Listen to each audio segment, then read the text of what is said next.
So now we are going to move on to this fabulous panel that we have today. So we're going to take a closer look at transportation and transit funding and how it will impact the business community in the TwinWest region and beyond. We will take some questions if we have time available as well, but let me get to introducing our panel. We first have Representative Mike Beard. Representative Beard is serving his 5th term representing District 35A, which is Shakopee and Prior Lake. After serving a term as a Republican lead on the House Transportation Committee, Representative Beard was appointed chair in 2011. He currently owns Beard Aircraft Company, which buys, restores, and sells older general aviation airplanes. His private sector experience in aviation, railroading, and trucking has afforded him broad expertise in the area of transportation.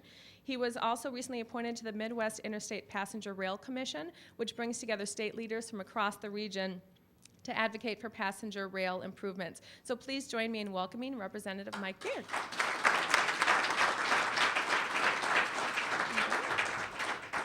We also have this morning Representative Linda Runbeck. She is a former small business owner and corporate executive. She is serving her 3rd non-consecutive term in the Minnesota House of Representatives and is currently the chair of the Property and Local Tax Division. From 1989 to 2000, she served as a state representative and state senator, respectively. In the legislature, Runbeck spearheaded passage of landmark workers' compensation reform. She was the first legislator to call for across-the-board income tax cuts in the face of growing surpluses. The Star Tribune profiled Runbeck as a spirited champion for free enterprise. And she has also been the president of the Taxpayers League in Minnesota. Prior to holding elective office, Runbeck was director of advertising for County Seat Stores and vice president of advertising for hearing aid manufacturer Dahlberg Incorporated, and later she owned a Miracle Ear hearing franchise. So please join me in welcoming Representative Linda Runbeck.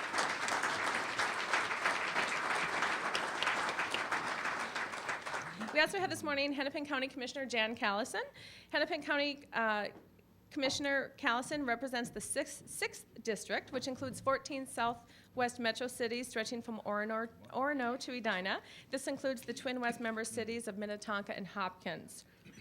Commissioner Callison serves as the secretary of the Hennepin County Railroad Authority and as the county's representative to the Met Council's Transportation Advisory Board. Obviously, Hennepin County plays a critical role in transportation. The County Transportation Department maintains a county road network of over 2,000 lane miles and 141 bridges. The Hennepin County Railroad Authority has been a key player in bringing light rail to the metro area through its own direct actions and in collaboration with the Metro Area County's Transit Improvement Board with the Met Council. So I'd also like to welcome Commissioner Jan Callison to the panel. Finally, we have Margaret Donahoe. She serves as the Executive Director for the Minnesota Transportation Alliance. Ms. Donahoe joined the Alliance in 2000 to assist with legislative affairs and communications. In 2008, she was promoted to the position of Executive Director. Prior to joining the Alliance, Margaret spent 8 years working for the Minnesota Senate, the last 3 of those as committee administrator for the Senate Transportation Budget Division. Her prior work experience also includes staff for the Transportation Study Board, a legislative commission established in the early 1990s to develop a 20-year transportation plan for the state of Minnesota. Originally organized back in 1893, the Minnesota Transportation Alliance is a statewide coalition of organizations advocating for a safe and effective transportation system that works for all Minnesotans. So please join me in welcoming Margaret Donahoe.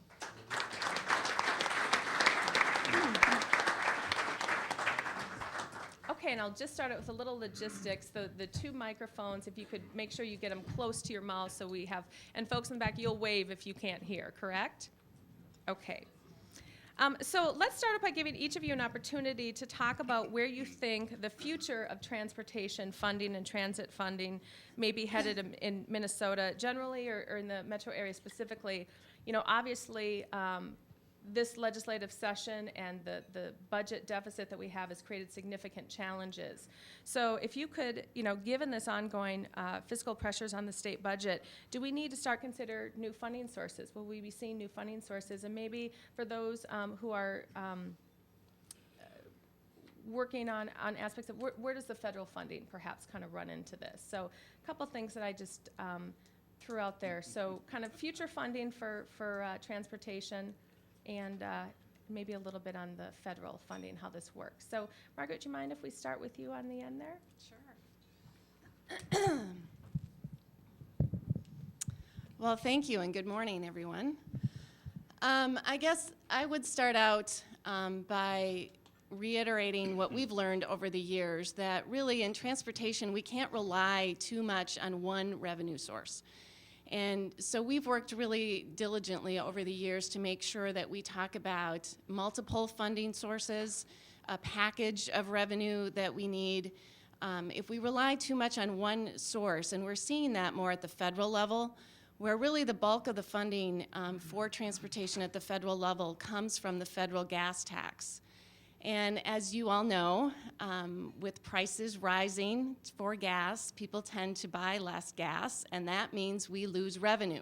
Because the gas tax is charged on a per gallon basis, it really doesn't bear any relationship to the price.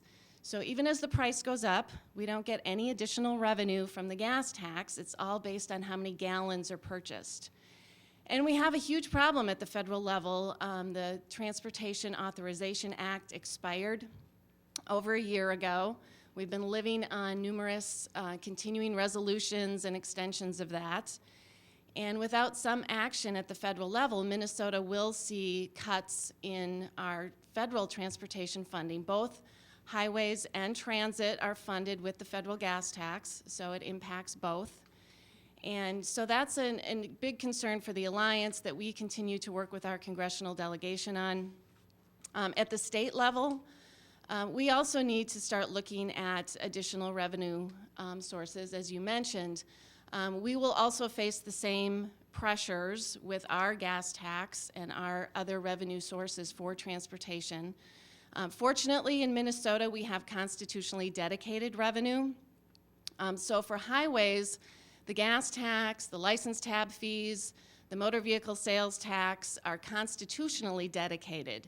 And so they have to be used for transportation. And that's why, as we look at the transportation bills that are being passed through the legislature this session, you do see most of the focus and the cuts on the transit side, because that is general fund revenue as opposed to the highway side that's constitutionally dedicated. But none of the revenue sources are keeping up. Our transportation system is aging. We talk about baby boomer roads and bridges that were built after World War II. We have crumbling roads and bridges. We have an infrastructure that has not had enough investment over the years, and we're going to have to start looking at things like potentially a vehicle miles traveled tax that would shift from a per gallon of gas to how many miles you drive. You would be charged a fee to help pay for the infrastructure. And we know that the public understands that when it comes to transportation, if we rely on user fees, people who use the system more pay more, that's fair, and they support those kinds of revenues. And certainly for the business community, it's a huge issue to have the transportation system that can keep up with the needs, that can allow products to be shipped, that can get workers to the job. So it's going to continue to be a challenge, and we are going to have to think more creatively about how to maintain the funding, because it's not keeping up currently, and it will only get worse in the future if we don't look for some additional options. So Representative Beard, as in crafting the House transportation bill, were there conversations about looking at different ways to fund transportation? Was that part of the conversation? Not in the near term, Donette and folks, but in the longer term, yes. There's two things going on in the current transportation bill, or will be shortly. Can you put maybe a little closer? Certainly. They're waving. Are we doing better? Hi. Let's pretend we're on radio. There is a couple things in there that we're talking about. One is a pilot program. We brought Chair Bernie Leader back to work at MnDOT, heading up a committee that's looking at the mileage-based user fee system. We've had some discussions over that. When I first walked in the door 9 years ago, Representative Leader came down to my office and plopped a bunch of stuff on my desk, which I still have in a box to this day, about how we switch to a user fee system that's based on actual mileage driven versus the gas tax. He's back now. We've been able to tap some of his expertise on helping MnDOT as they craft what this could look like, because there are some concerns. I've already heard from we have a fellow named Rich over there, I think we all know him, who's the big data privacy guy. He's already been in my office expressing his concerns about what this would look like and would not be able to track where we were and when we were there and all this kind of stuff. And I said, Rich, I want you to take out your cell phone, look at it, and I want you to think about this system right here. Because these people have the capability of knowing about where you are and about when you were there and all that stuff. And it doesn't mean the government has to run it. We could shop this out to somebody like AT&T or Verizon or something like that. But wouldn't that bill look funny if it got screwed up, huh? But anyhow, I just want you to know there is some thinking outside the box that's going on, and there is a groundswell of support among policymakers that a user fee is indeed practical and can work. And as we are moving with, although it's not in the House bill at the moment, due to some angst and political sharp elbows, it will be back in, I'm sure. That's as the Department of Vehicle Services is asking for a fee extension to build the new MNLARS system. You know, if you bought a car lately and you've waited 3 or 4 months for your title, that's because we're doing it on a computer system that was built in 1984, I think, and written in COBOL or something. I guess the guy who even wrote the program they can't find him anymore. But we're trying to move that into the 21st century, and one of the things we've asked DVS to do, the Department of Vehicle Services, keep a couple channels open on that new computer system for the user fee-based process. So those of us that will be in the pilot program that want to opt out of the gas tax and actually switch to a user fee that maybe accommodates the number of miles and the weight of your vehicle and things like that, can actually have something on the state infrastructure that's already being designed and talked about and built as we speak going forward. So I think there will be some new processes that will result in value-based pricing, which will change the look of funding going forward. Let's switch gears a little bit and give Representative Runbeck and Commissioner Callison.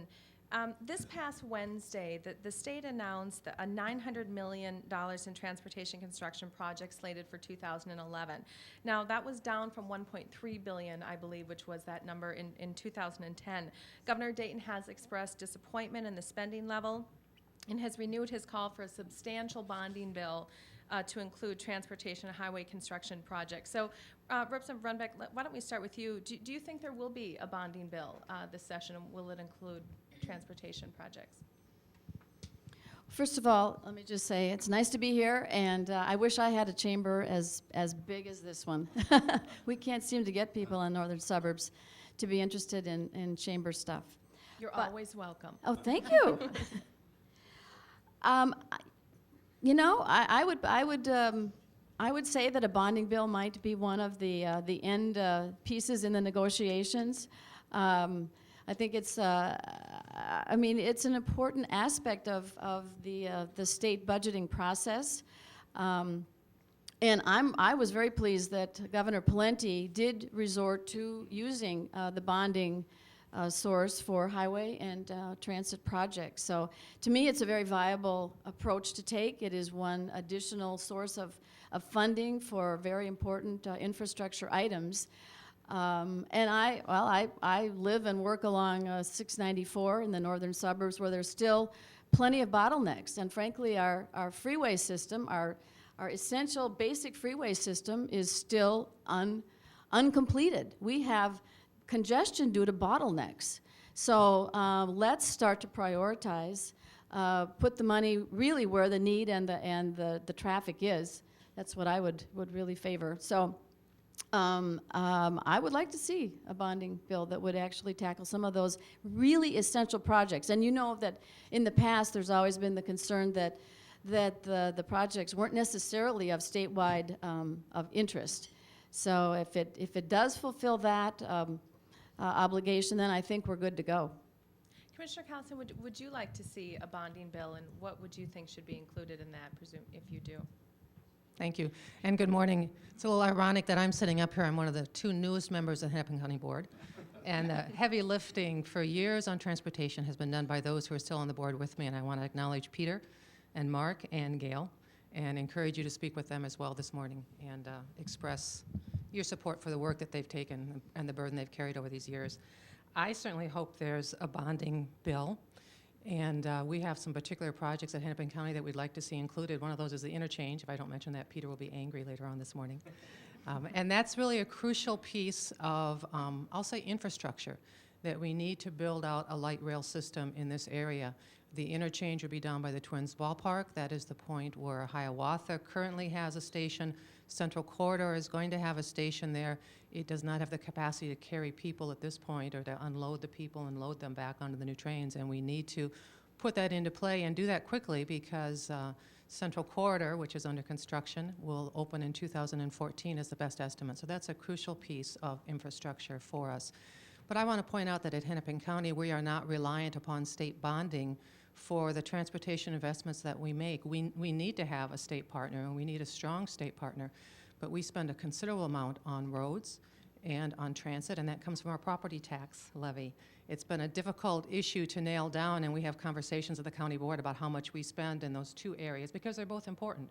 And I think we know in the state of Minnesota we need a balanced system. We need to acknowledge that we need transit and we need roads.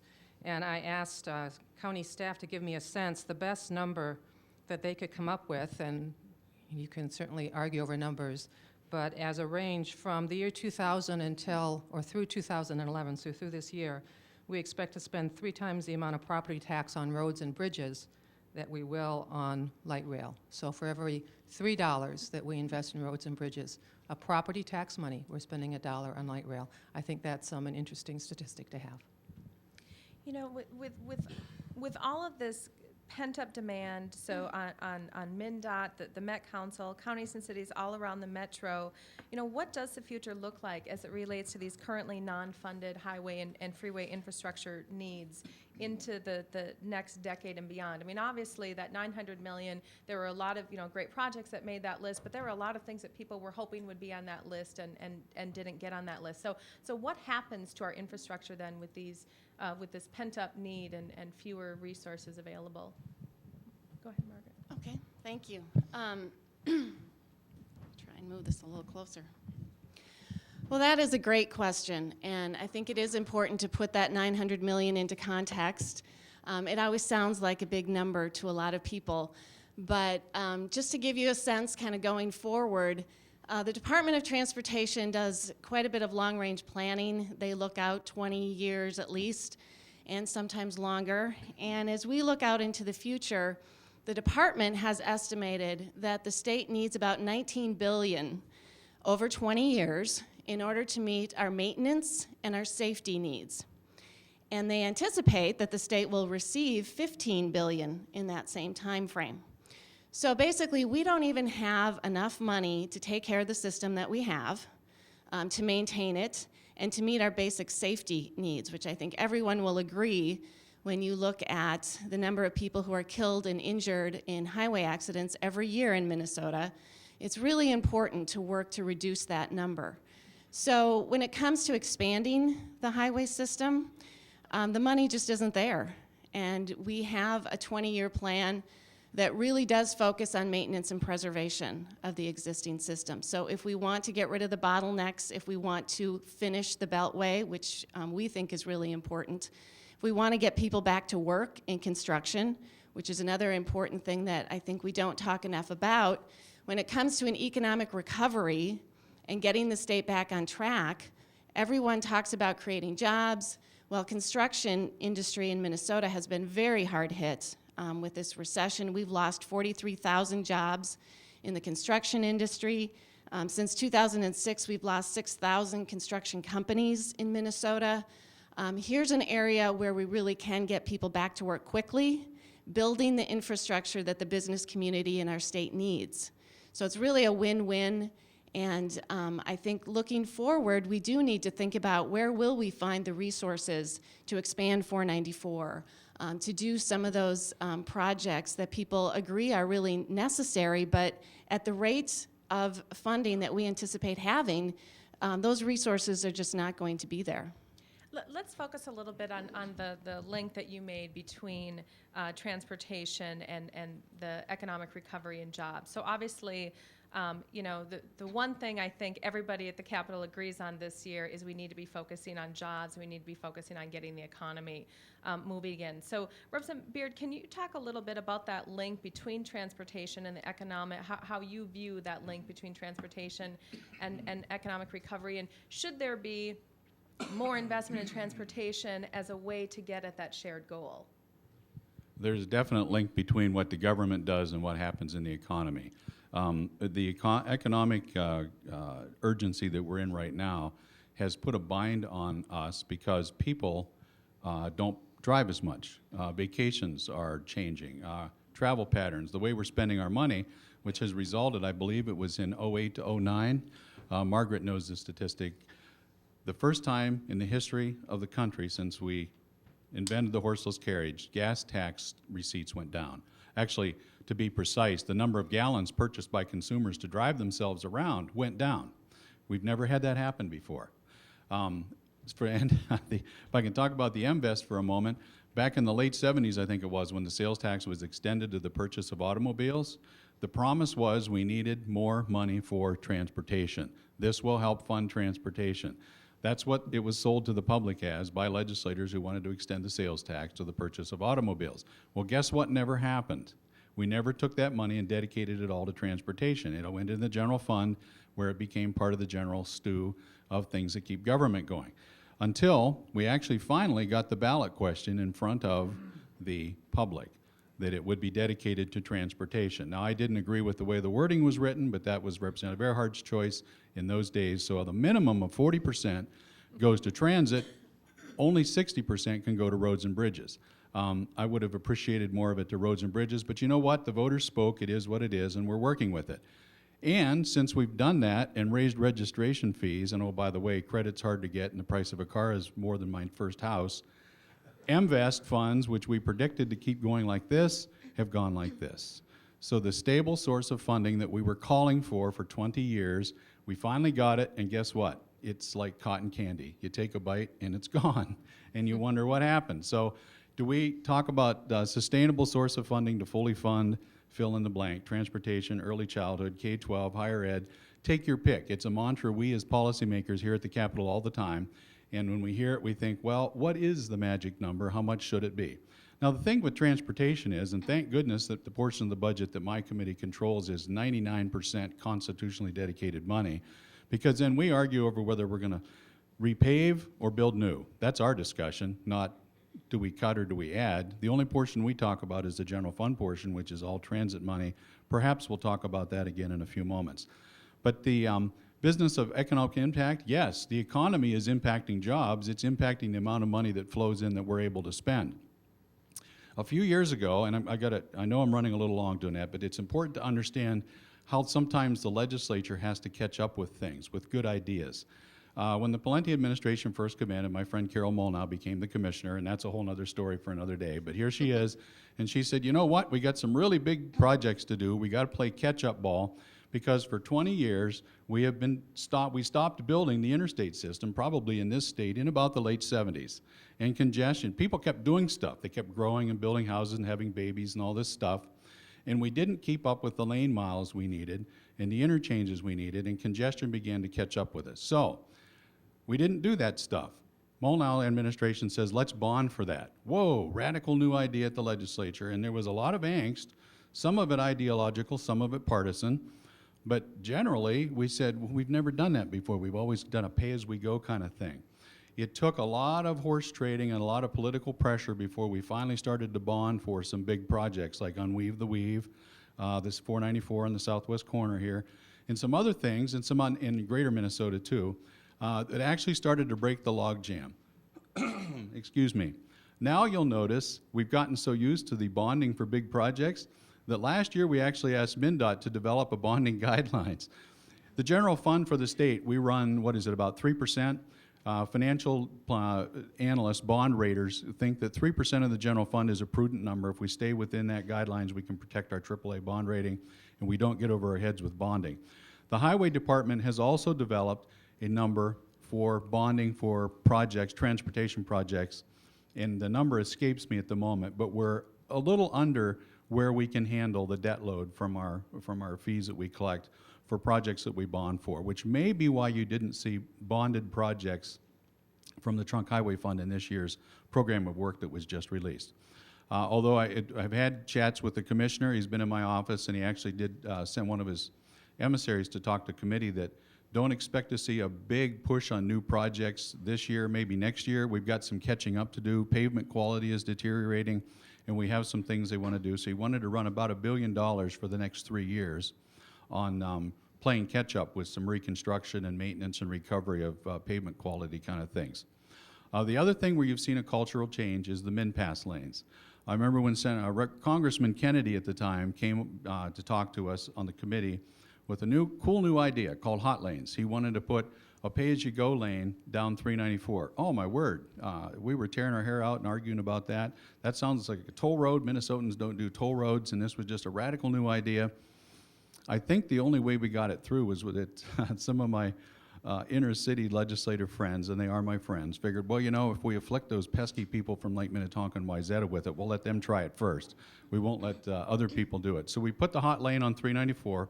It was a beta project that had a sunset. They had to come back and tell us, okay, how's it doing? Is it making us any money? What happens? And oh, by the way, a percentage of that money had to go into transit. It couldn't go back into roads and bridges. All those trade-offs just so we could break the cultural barrier on a user fee pay-as-you-go system. Well, how's it working? It's just as common as putting on your socks in the morning now. If you wear socks, it's a big deal. So we put it on 35W. Nobody even blinked when we added it to 35W, but you would not have believed the debate to get the change in the culture just to have that change. So sometimes these things take time to process.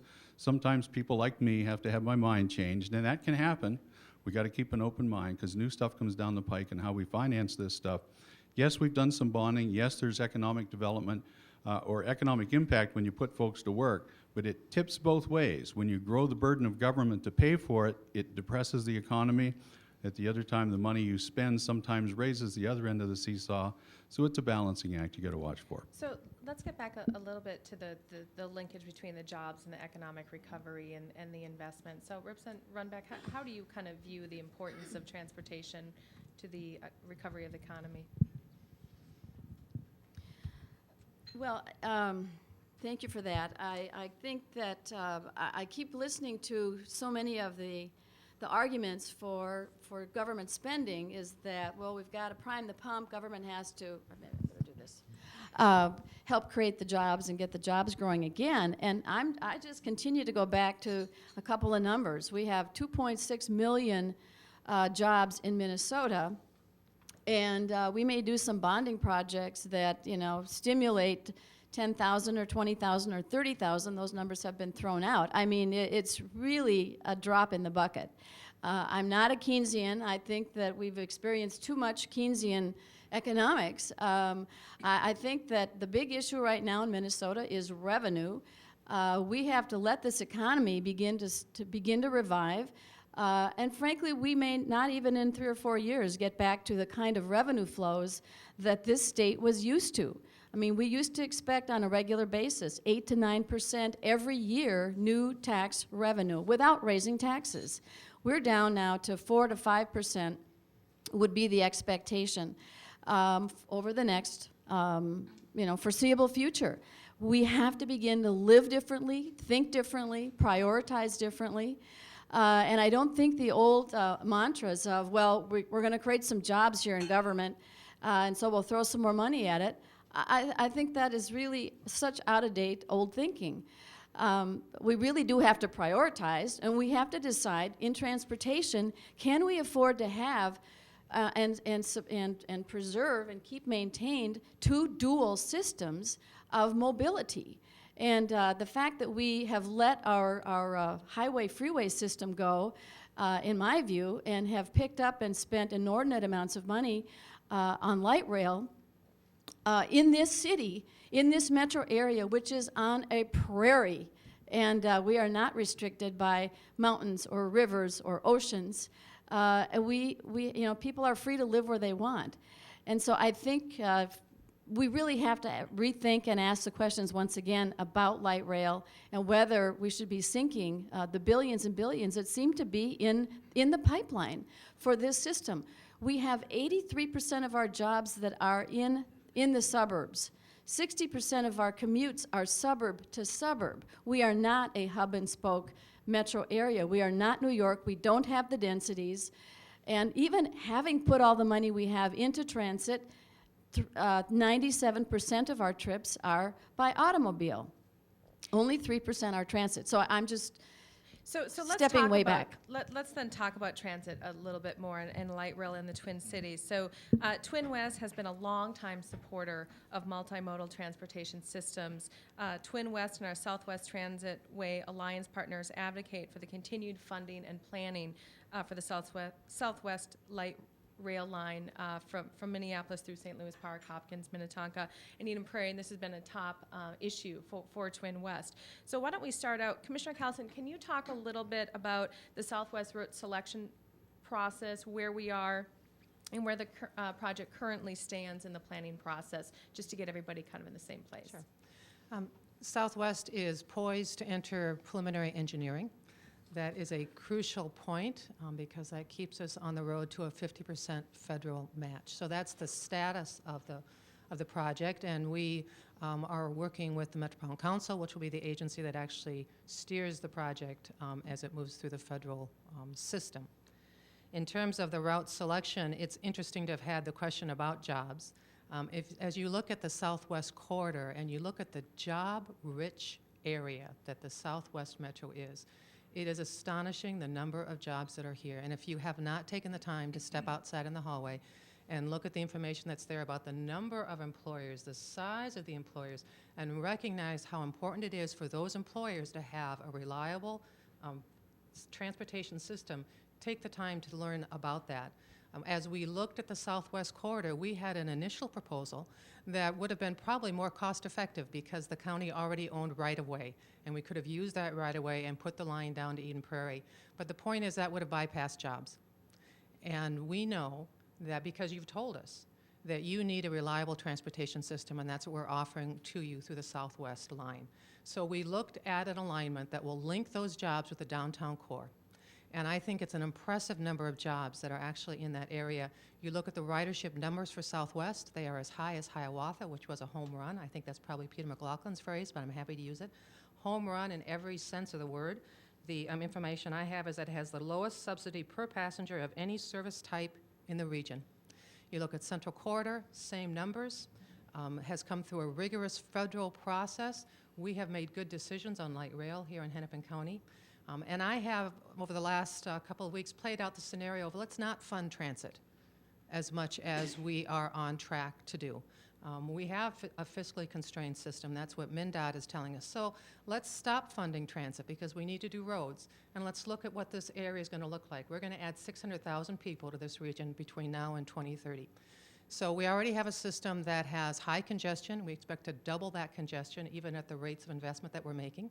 How much wider do our roads have to get? Does Highway 7 have to get wider? 100, 169, Minnetonka Boulevard, Plymouth Road, Cedar Lake Road. How are we going to move those cars?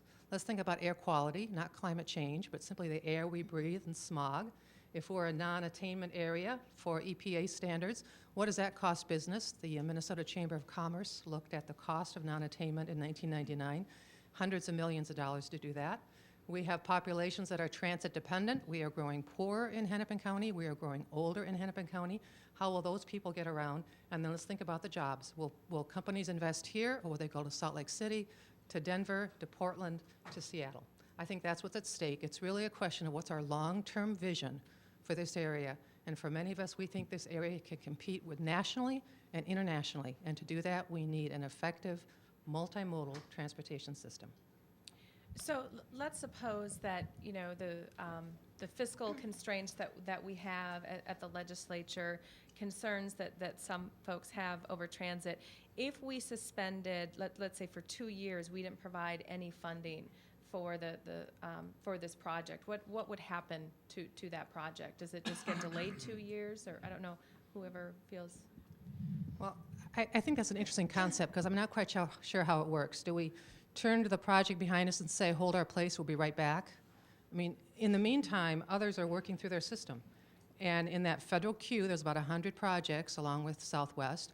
They're going to move ahead. So at some point, we're going to try and get back in. The line's going to have moved. We're going to have to redo studies. We spent a lot of money. In the meantime, construction costs go up. So the estimates may be in the range of $3 million a year in inflationary costs. We're going to spend more. We're not sure we can get back in line. And again, in the meantime, employers are making investment decisions, and they will not be making them in the Southwest Corridor if they think they need that sort of a transportation system. Margaret, did you have any comments you wanted to make on the transit? I the just, light rail? I guess I would say, you know, we're also very supportive of moving ahead with the Southwest LRT, and I think, again, the point is, if this project is delayed, it will cost more. We know that happens with every project. The land costs go up, the material costs go up, everything goes up. And so if we want to have this the most cost-effective project, we need to move ahead with it. Okay, Representative Beard, we're going to let you have the last word on transit, and then we'll try to get a question from the audience. All right. Well, thank you. When you talk about the economic impact of transportation projects, there definitely are some. I should point out, first of all, a point that I do want to make. 248 million new dollars are going into roads and bridges this year. 120, that's trunk highway fund for the state. 128 is going to be handed out to the cities and the counties for their systems that they work in conjunction with MnDOT. That's a 248 million new dollars just from increased driving over 08-09 period, and from motor vehicle sales. Most of that, we are afraid, is the cash for clunkers deal. But nonetheless, 248 million new dollars without raising a single tax. That's just from increased economic activity. And I just like to point out that when the economy bounces back and people start buying cars again, we hope they do, we won't even be having this discussion. We will be able to move all of the general fund dollars out of transit and backfill more than sufficiently with the motor vehicle sales tax as it was written and drafted in the Constitution. Another concern I want to express is when we do light rail projects like the Central Corridor project that's underway right now, there is an economic impact. There are some people that will be going to work, but there is a huge downside going on right now, folks. Have you seen the Porky's deal? That's the first one. There will be 900 more just like it following Porky's over the next 3 years right down University Avenue. This is a huge cultural shift that's happening on the Midway. It's a deliberate attack or deliberate tactic to take away auto traffic in an auto-dependent community that the Hmong and the Vietnamese have pretty much salvaged for us without government intervention over the last 20 years. That whole economy is threatened now over the next 3 or 4 years by what's happening. Porky's is number one. Watch and see what happens. And I hope I'm wrong. I hope you can go back in 3 years and say, Beard, you were wrong. I hope you say that. The challenge to bring federal dollars home, excuse me, and I'll close with this comment, that's admirable to an extent in that we send a lot of money to Washington. It'd be nice to bring it back. But right now, folks, 40% of every federal dollar is borrowed or printed. 40% of every federal dollar is borrowed or printed. It's money that hasn't even yet been earned from children who haven't even been born. Money that hasn't even been earned from children who have yet to be born. I'm sorry, but I don't feel real proud about sending people to Washington to bring home that kind of money. I wish it was real money that we had taxed when we'd already prioritized, but I'm choking on some of this. So that's my ideological statement for the morning. Thank you for having us here. Look forward to your questions, and I can hang around a little bit for Q&A afterwards. You know, I thank you very much. I think what we're going to do, actually, we always try to commit to those of you who come that we get you out of here at 9, because we know we all have busy days. So I think we're not going to be able to go ahead with questions. If some of you have some time to stick around, I think that would be very helpful, because I'm sure there are a lot of questions. So I just want to thank all of you for being here. That this, you know, we could have taken 2 more hours to talk about these very complex, complicated issues. But I want to thank you so much, and if you could stick around, that'd be great. So if we could thank this very distinguished panel. I would like just quickly to remind everybody, our next date, May 13, is our next legislative breakfast, so please hold that on your calendars. And then also, I'd just like to thank all of our sponsors, Grand Casino Mille Lacs and Hinckley, our series sponsor, and everyone else for being here today. Thanks, everyone. I know.